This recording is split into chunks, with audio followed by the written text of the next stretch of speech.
আকাশবাণী আগরতলা স্থানীয় সংবাদ পড়ছি অনামিকা কর্মকার।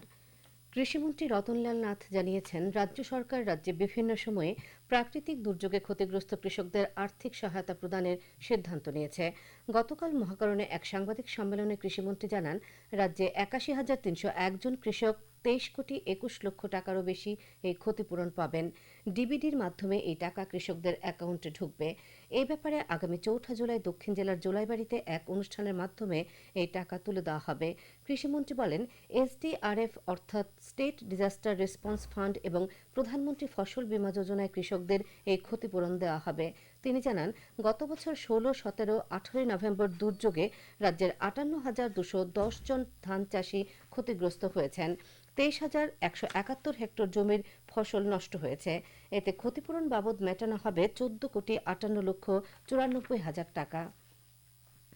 গতকাল নয়াদিল্লিতে কেন্দ্রীয় স্বাস্থ্য ও পরিবার কল্যাণ, রাসায়নিক ও সার মন্ত্রী জেপি নাড্ডার সঙ্গে সৌজন্যমূলক সাক্ষাৎ করেন ত্রিপুরা রাজ্যের রাজ্যপাল ইন্দ্রসেনা রেড্ডি নাল্লু।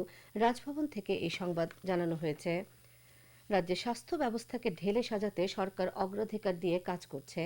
সকলের জন্য স্বাস্থ্য পরিষেবা সুনিশ্চিত করতে মুখ্যমন্ত্রী জন আরোগ্য যোজনার মতো প্রকল্প চালু করা হয়েছে। গতকাল উদয়পুরের রাজর্ষি হলে জেলাভিত্তিক টিবি মুক্ত গ্রাম পঞ্চায়েত সম্বর্ধনা অনুষ্ঠানের উদ্বোধন করে অর্থমন্ত্রী প্রণজিৎ সিংহ রায় একথা বলেন।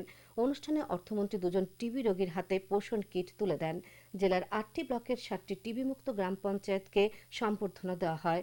অনুষ্ঠানে অন্যান্যদের মধ্যে বক্তব্য রাখেন বিধায়ক অভিষেক দেবরায় ও উদয়পুর পুর পরিষদের চেয়ারপারসন শীতল চন্দ্র মজুমদার।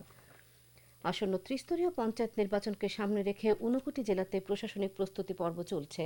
গতকাল কৈলাসহর সার্কিট হাউসের কনফারেন্স হলে সেক্টর অফিসারদের প্রশিক্ষণ পর্ব অনুষ্ঠিত হয়।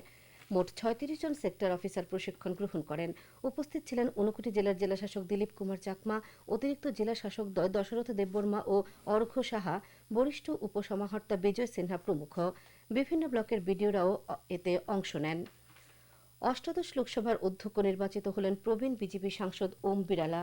গতকাল ধ্বনিভোটে লোকসভার অধ্যক্ষ নির্বাচিত হয়েছেন তিনি।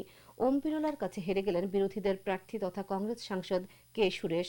অধ্যক্ষ ওম বিড়লাকে শুভেচ্ছা জানিয়েছেন প্রধানমন্ত্রী নরেন্দ্র মোদী, কেন্দ্রীয় স্বরাষ্ট্রমন্ত্রী অমিত শাহ, লোকসভায় বিরোধী দলনেতা রাহুল গান্ধী ও সংসদীয় মন্ত্রী কিরণ রিজিজু। সুপ্রিম কোর্টের বিশেষ লোক আদালত সপ্তাহে রাজ্যের ৩৪টি মামলা শুনানির জন্য নেওয়া হয়েছে। রাজ্য আইনসেবা কর্তৃপক্ষের সদস্য সচিব ঝুমা দত্ত চৌধুরী গতকাল জানিয়েছেন, সুপ্রিম কোর্ট আগামী ২৯ জুলাই থেকে ৩রা আগস্ট পর্যন্ত বিশেষ লোক আদালত সপ্তাহের আয়োজন করেছে। রাজ্যের মামলাগুলির চূড়ান্ত শুনানির আগে শীর্ষ আদালতের নির্দেশে ত্রিপুরা রাজ্য আইনসেবা কর্তৃপক্ষ গত মঙ্গলবার থেকে লোক আদালত বসার আগেই বিবাদ মীমাংসায় দুপক্ষের মধ্যে আলোচনা প্রক্রিয়া শুরু হয়েছে। আগামী ১০ জুলাই পর্যন্ত এই প্রক্রিয়া চলবে। শ্রীমতী চৌধুরী জানান, প্রয়োজনে ভিডিও কনফারেন্সের মাধ্যমেও বিবাদমান পক্ষভুক্তদের মধ্যে আলোচনামূলক শুনানিতে অংশগ্রহণের সুবিধা থাকবে। প্রাণী সম্পদ বিকাশ দপ্তর ও তপশিলি জাতি কল্যাণ দপ্তরের মন্ত্রী সুধাংশু দাস গতকাল সাব্রুম প্রাণী চিকিৎসালয়ের নবনির্মিত ভবনের এবং সাব্রুম মহকুমার থাইবুং গ্রাম পঞ্চায়েতের ১ নম্বর হরিণা হাই স্কুলে শ্যামল ছায়া নামের একটি ৫০ শয্যার তপশিলি জাতি ছাত্রী নিবাসের উদ্বোধন করেন। সাব্রুম নগর পঞ্চায়েতের চেয়ারপারসন রমা পোদ্দার দেব, প্রাক্তন বিধায়ক শঙ্কর রায় প্রমুখ অনুষ্ঠানে উপস্থিত ছিলেন। আন্তর্জাতিক মাদক বিরোধী দিবস ও অবৈধ পাচার বিরোধী দিবসে এক বার্তায় গতকাল রাজ্য পুলিশের মহানির্দেশক অমিতাভ রঞ্জন বলেন, ত্রিপুরা পুলিশ নেশার কারবার ধ্বংস করতে নিরলস প্রয়াস চালিয়ে যাচ্ছে। তিনি জানান, গত বছরের মে থেকে এই বছরের মে মাস পর্যন্ত রাজ্য পুলিশ ৪৬,০০০ কিলো গাঁজা, ৩ লক্ষ বোতল কফ সিরাপ, ৭৭ লক্ষ নেশার ট্যাবলেট, ১৩ কিলো হেরোইন বাজেয়াপ্ত করেছে। এছাড়া ধ্বংস করা হয়েছে ৭০ লক্ষ গাঁজার চারা। এই সংক্রান্ত ৭০৪টি মামলা বিভিন্ন থানায় নথিভুক্ত হয়েছে। গ্রেপ্তার হয়েছেন ১,২৬৬ জন। পুলিশ মহানির্দেশক আরও জানান, রাজ্যের মানুষের সক্রিয় এবং অবিরাম সহযোগিতা ছাড়া এই সাফল্য সম্ভব ছিল না। রাজ্যের দাবাড়ুদের প্রশিক্ষণ দিতে আজ আসছেন গ্র্যান্ড মাস্টার তেজস বাকরে। ২৮ জুন থেকে ৪ দিন প্রশিক্ষণ দেবেন তিনি। রাজ্য দাবা সংস্থার অফিসে হবে প্রশিক্ষণ শিবির। রাজ্য দাবা সংস্থার সচিব প্রদীপ রায় এ খবর জানান। রাজ্যভিত্তিক সিনিয়র ক্রিকেটের প্লেট গ্রুপের দুটি সেমিফাইনাল আজ পুনরায় হবে। গতকাল ম্যাচ দুটি বৃষ্টিতে পরিত্যক্ত হয়। মেলাঘরে আয়োজিত সেমিফাইনালে তেলিয়ামোড়া ও বেলোনিয়া এবং শান্তির বাজারে, অপর সেমিফাইনালে আমবাসা ও জিরানিয়া মুখোমুখি হবে। ২৮ জুন আসরের ফাইনাল খেলাটি হবে। আবহাওয়ার পূর্বাভাসে জানানো হয়েছে রাজ্যে আকাশ প্রধানত মেঘলা থাকবে, বিভিন্ন এলাকায় বজ্রসহ বৃষ্টিপাতের সম্ভাবনা রয়েছে। আজ দিনের সর্বোচ্চ তাপমাত্রা 31 ডিগ্রি ও সর্বনিম্ন তাপমাত্রা 26 ডিগ্রি সেলসিয়াস থাকবে।